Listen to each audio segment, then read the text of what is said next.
All righty. Good afternoon and welcome to our series of webinars focused on bringing you information about COVID-19 related topics. The information in these weekly webinars is geared toward long-term care facilities and skilled nursing facilities, but we encourage everyone who is interested to attend. My name is Casey Stevens and I'm a communications specialist here with Quality Insights. Today we'll be discussing the minimum data set MDS changes are coming, sections B, D, E, and F. Everyone has entered the webinar today on mute, but we will have a discussion following the presentation. If you have questions or comments, please submit them either using the chat feature or the Q&A feature in your Zoom menu. You can also raise your hand to request to be unmuted and ask your question aloud. We invite you to join us every Wednesday at 2 p.m. for more of our weekly webinars. Next week, we'll be discussing the MDS changes and highlight sections G, GG, H, and I. And now I'd like to introduce our guest today, Deborah Wright. Deborah is a quality improvement specialist at Quality Insights. She joined our team after being in the long-term care industry for more than 30 years. She has a wealth of experience in long-term care and nursing management, ranging from certified nursing assistant to vice president of healthcare operations. She's most passionate when working with the MDS process in quality improvement. And with that, Deb, thank you for joining us today. I'll turn it over to you. All right, thanks, Kathy. So like she said, today we are going to be talking about sections B, C, D, E, and F. And we're just going to go through a couple of these beginning slides pretty quickly. They are a repeat of what we talked about last week. So here are the two links that you'll have to get the MDS forms, which have been finalized. The REI manual is still in draft form, so we're still waiting for that to come out in the final edition. However, the MDS forms themselves have been finalized, as well as the link for the CMS official YouTube channel, where you can get a number of different educations that they've put out there, little snippets of each different section. And here's some examples of the ones that they have. So you would just go to that CMS library, in the search bar, put, MDS section A, B, F, whatever section you're looking for. And then they have some educations as well that they've put out on those sections. Some global changes that were made to the MDS REI manual. We're not going to go into all of this, but just so that you're aware, they've gone through and made all the language gender neutral. They've had minor updates to wording. They've made some clarifications. They've updated keys to I keys. And then there were revisions that pertain to the legal information for family members, significant others, and the legal representatives. There were also changes and revisions made to chapters 1, 2, and 4. We're not going to go through that, but just so you're aware that there are changes in there. And also here are all the data elements that have new or revised guidance in chapter 3 of the REI. And these are the sections that we're going to be talking about throughout these series. So today we're going to start by talking about section B, the hearing, speech, and vision. So the intent of this section is to document whether the resident is comatose, the resident's ability to hear with or without their assistive devices, understand and communicate with others, as well as the resident's ability to see objects nearby in their environment. So all of these sections, B0100 to B1200, all they did was add examples in the REI manual. So we're not going to go into these sections and the coding definitions, just know that they have added some examples to all of these sections. The section that is new is the health literacy. So health literacy is becoming more and more popular and prominent in the industry, and it's defined as the degree to which individuals have the capacity to obtain, process, and understand their basic health information and services needed to make appropriate health decisions. So you can see here that the choices are never, rarely, sometimes, often, always. They decline to respond or they're unable to respond. So here's the health-related quality of life examples that they give, how you can better plan for the care, and then the steps for assessment. It's intended to be a resident self-reported item, so no other source should be used to identify the response. So it's simply an interview question. You're asking the resident, how often do you need to have someone help you when you read instructions, pamphlets, or other written material from your doctor or pharmacy? So again, here are the choices. Never, they say that they never need help reading instructions, pamphlets, or other written materials from doctors or pharmacies. They rarely do, sometimes, often, always. Or then code 7, resident declines to respond, or code 8, resident unable to respond. So here's the example from the REI manual. When asked how often they need help when reading the instructions provided by their doctor, the resident reports that they never need help. The resident's adult child is present and shares that a family member must always accompany the resident to the doctor's visits, and that the resident often needs someone to explain the written materials to them multiple times before they understand, providing examples of needing to frequently explain to the resident why they are on a special diet and why and how to take some of their medications. So in this instance, how would we code the answer for this? The resident says that they do not need help, but the family is obviously giving examples of how they do need assistance. So in this case, we would code the health literacy in B13 as never. The resident indicates that they never need help reading instructions from their doctor or pharmacist. And since this question is supposed to be resident self-reported and not taking information from any other source, such as the family members, we need to code based on what the resident stated. So the resident stated that they never needed help with instructions.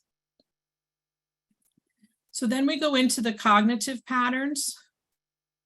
And this, the intent, and again, just reading right from the REI manual, the intent is to determine the resident's attention, orientation, and ability to register and recall new information, and whether the resident has signs and symptoms of delirium. So again, they've just kind of updated the intent of this section.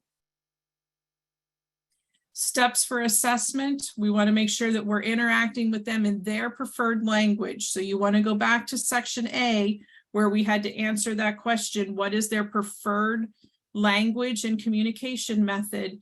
And if they need or require an interpreter, that's how we have to complete these interviews. We need to make sure that we are providing that interpreter so that they clearly understand the question.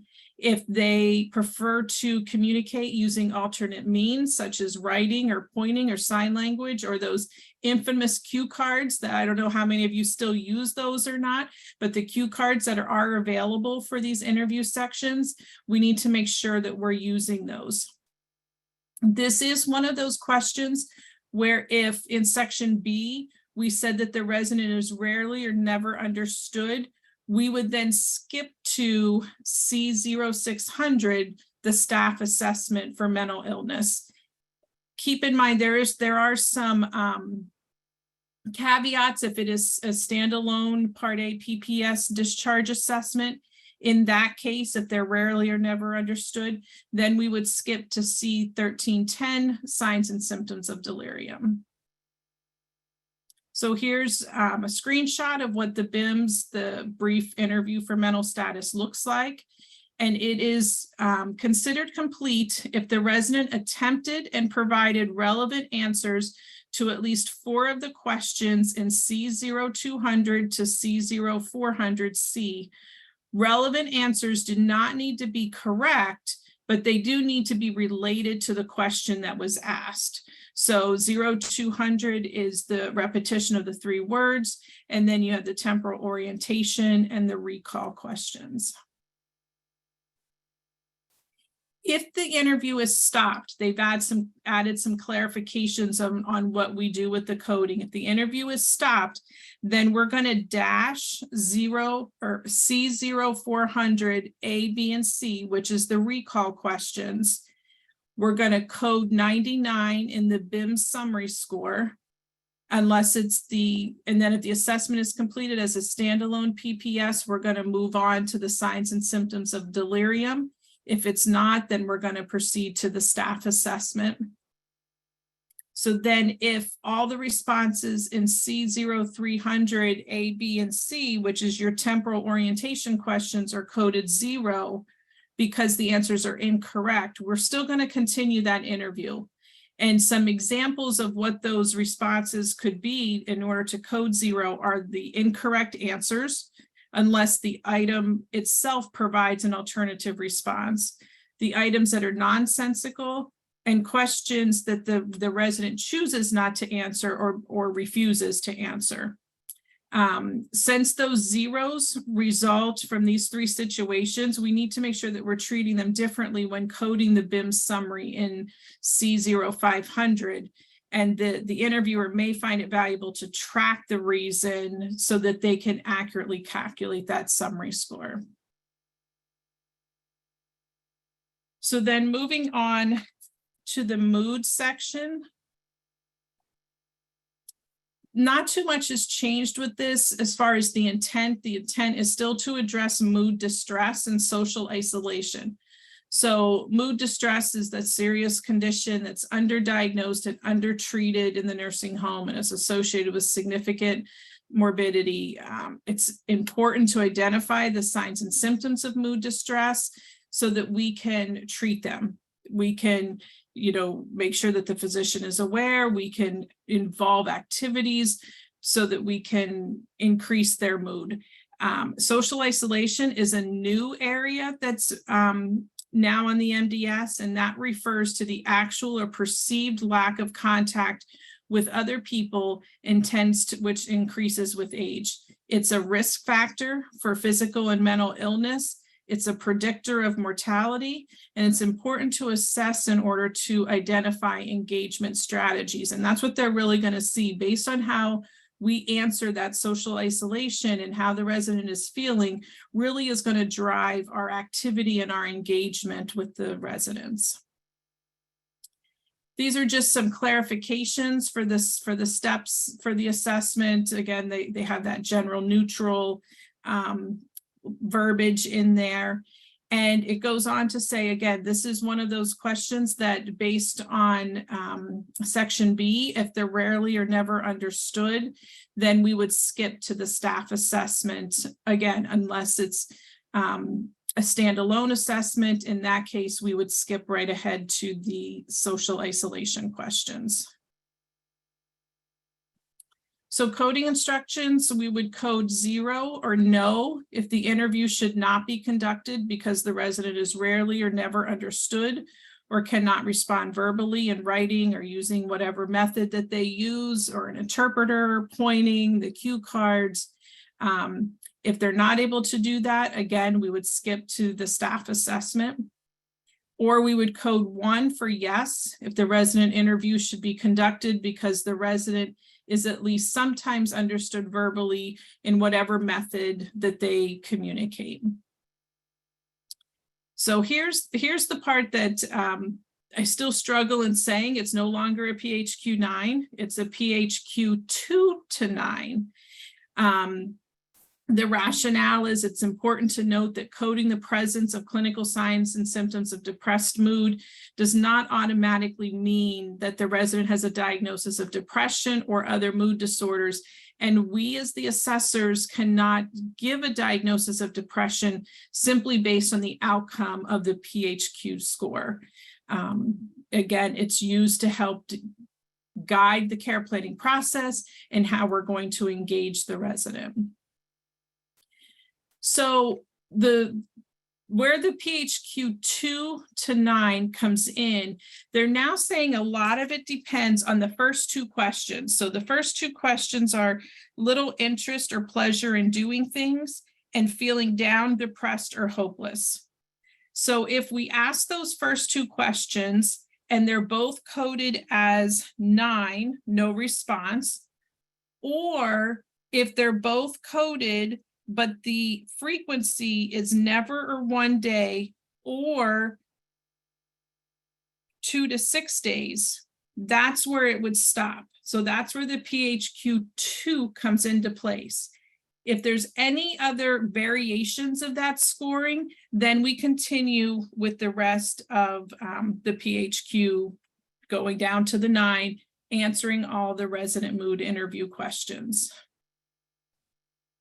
So here's a screenshot of what the PHQ-2 to 9 looks like.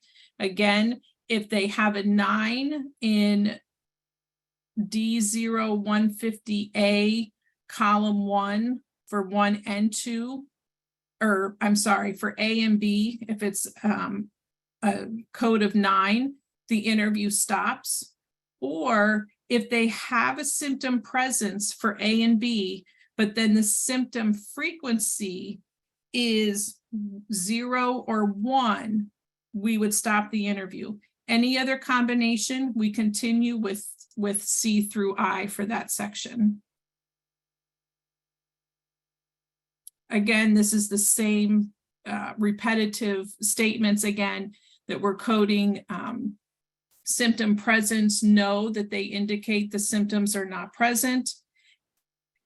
We would code 1 if they are present, and code 9 if there's no response. Then column 2 is the frequency, never to 1 day, 2 to 6 days, 7 to 11, 12 to 14. And keeping in mind that this section is a 14-day look back. Okay, so I think they clarified that more in each question by putting in the during the past 2 weeks have you, during the past 2 weeks have you, so that we can remember that this is a 14-day look back. Coding tips, same thing again. We are to attempt the interview with all residents. If both D0150A1 and B1 are coded as 9, then we would leave A2 and B2 blank and end the PHQ-2. And then we would enter the frequency. So example, I'm just going to put the whole thing up because it kind of goes back and forth. So over the past 2 weeks, have you had trouble concentrating on things such as reading the newspaper or watching television? And the resident says, television? I used to like watching the news, but I can't concentrate on that anymore. And then we would say something along the lines of, in the past 2 weeks, how often have you been bothered by having difficulty concentrating on things like television? Would you say never or 1 day, 2 to 6 days, 7 to 11 days, or 12 to 14 days? And the resident says, I'd say every day. It bothers me every day.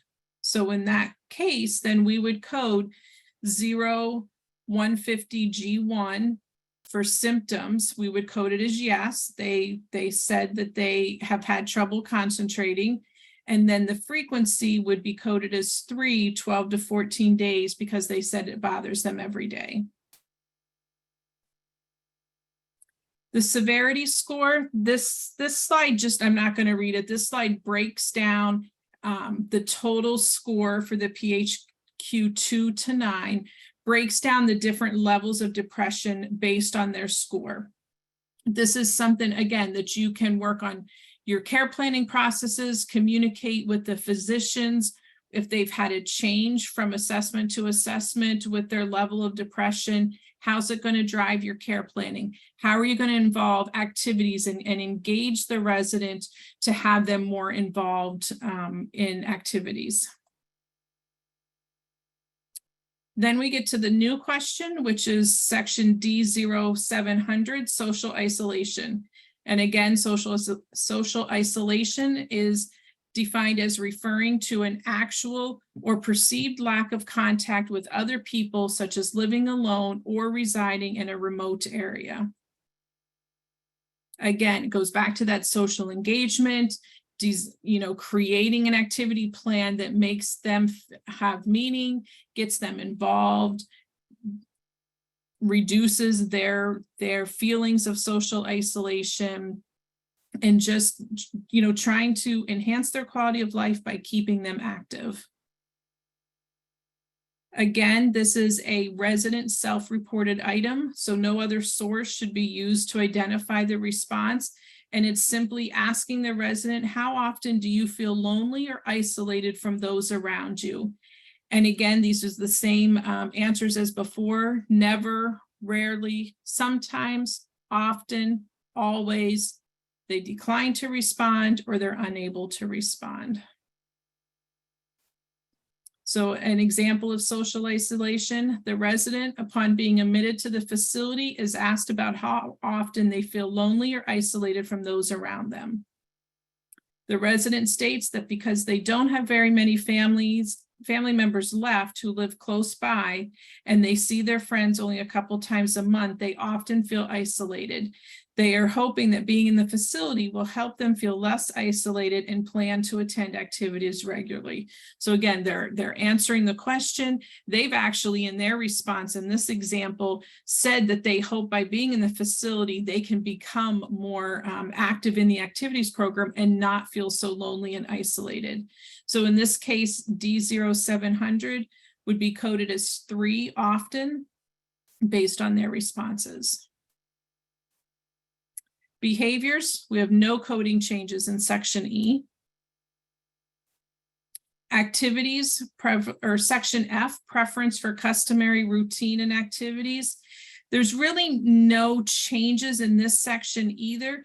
They've just added and clarified some steps for the assessment, stating that there could be times due to the resident's medical, behavioral conditions, a resident may have difficulty communicating and understanding, and we have to be aware of that when we're conducting the interviews, and we need to use our own judgment when it's the best time to interview them. It may not always be, you know, okay, I come in at 7:30 and 8 o'clock, I'm going to go around and get all my assessments completed.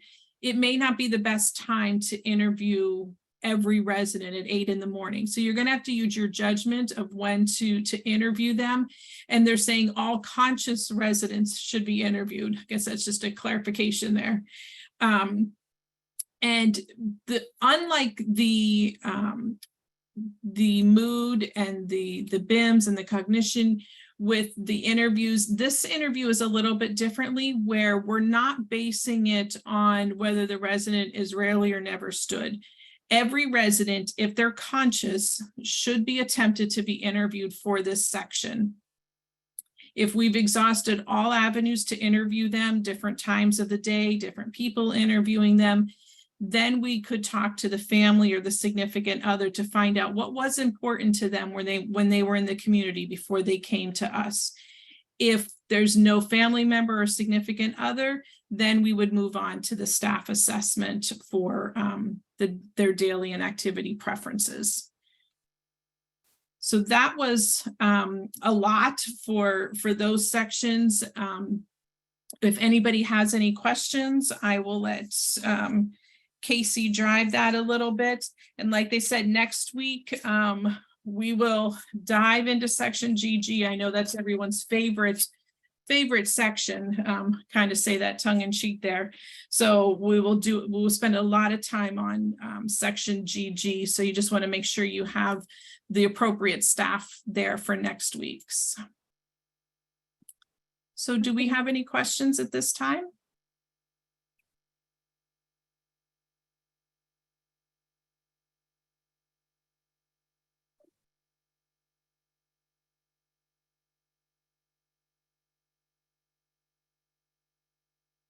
Not seeing any questions roll in yet, Deb, but in the chat, I am going to add a link for next Tuesday's webinar, which is MDS changes specific to Pennsylvania, and then next Wednesday's webinar on MDS changes for sections G, GG, H, and I, as you mentioned. We do have one question now, Deb. It is, did you go over section Q?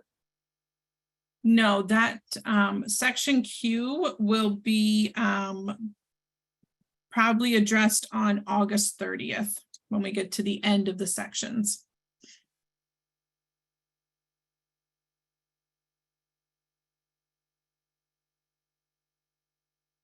And just as a reminder, the link to the recording and the slides will be emailed out probably early tomorrow morning. So that way, if you have folks that couldn't attend our webinar today, they're still able to watch that and get caught up on all of the section changes.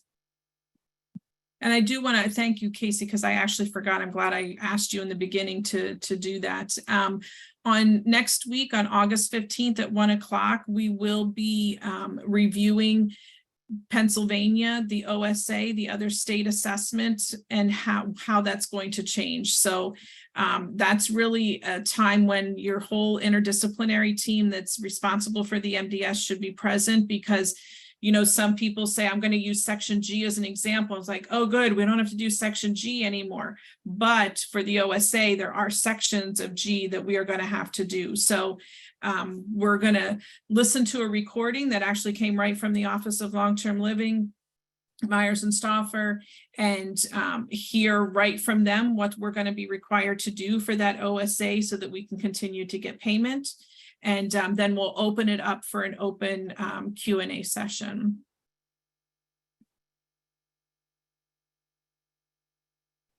Fantastic. Thank you so much, Deb. I don't see any other questions rolling in, but if you guys do have a question, don't hesitate to reach out.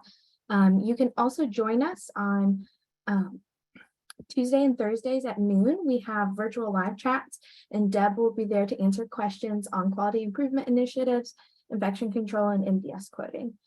And you can find links to those live chats in our webinar and in the newsletter we send out each Friday called the Last Minute Lowdown. If you don't receive that, feel free to reach out and we'll be glad to get you on that mailing list. And before we sign off today, I would like everyone to answer a brief evaluation of today's webinar. The evaluation is anonymous and it'll show us a pop-up as soon as the webinar ends. If you have a couple of minutes to fill that out, we would really greatly appreciate it. Deb, thank you so much for joining us today. Thank you all for joining us. We hope you can join us again next week. Thank you.